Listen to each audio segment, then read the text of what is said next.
l'histoire retiendra que McFarlane, le coach des U21, a pris un point à l'Etihad Stadium. Pour revenir sur le match, franchement, notre première mi-temps, il n'y avait rien de positif vraiment à retenir. On les jouait City, on n'a pas d'envie, même sur nos quelques transitions, c'était pas bien dangereux. En plus, on donne le but à City, Badiashile qui fait n'importe quoi sur toute l'action, qui fait clairement une passe décisive à Reinders. En plus, Reinders l'envoie encore pour marquer. Hollande qui touche le poteau, donc franchement, on repart à la mi-temps sous le score de 1-0 et c'est vraiment pas plus mal. Ensuite, en seconde mi-temps, on revient avec des meilleures intentions.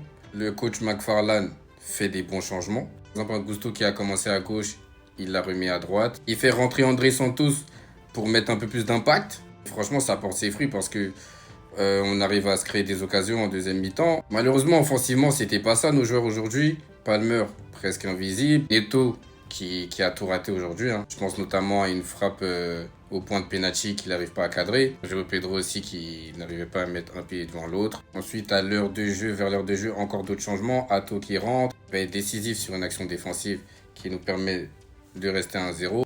Delap qui rentre, qui fait une grosse entrée. Delap, je crois que c'est ses meilleures minutes sous le maillot de Chelsea. C'est Maresca le problème finalement, Delap. Franchement, en fin de match, on sentait qu'il y avait quelque chose à faire. Titi qui a vendangé 2-3 grosses occasions. Nous, on a continué à pousser. Et Gusto sur son couloir qui va faire une action individuelle. Gusto sur son couloir, vous avez bien entendu. Dans les derniers instants de la rencontre, qui va mettre un centre parfait, qui longe la défense, qui va trouver Enzo Fernandez au deuxième poteau, qui s'y reprend à 2 fois pour mettre le ballon au fond des filets. Franchement, c'est un bon point de prix en attendant le nouveau coach. Donc voilà, on peut rentrer dans une nouvelle ère, on va dire, avec un bon état d'esprit.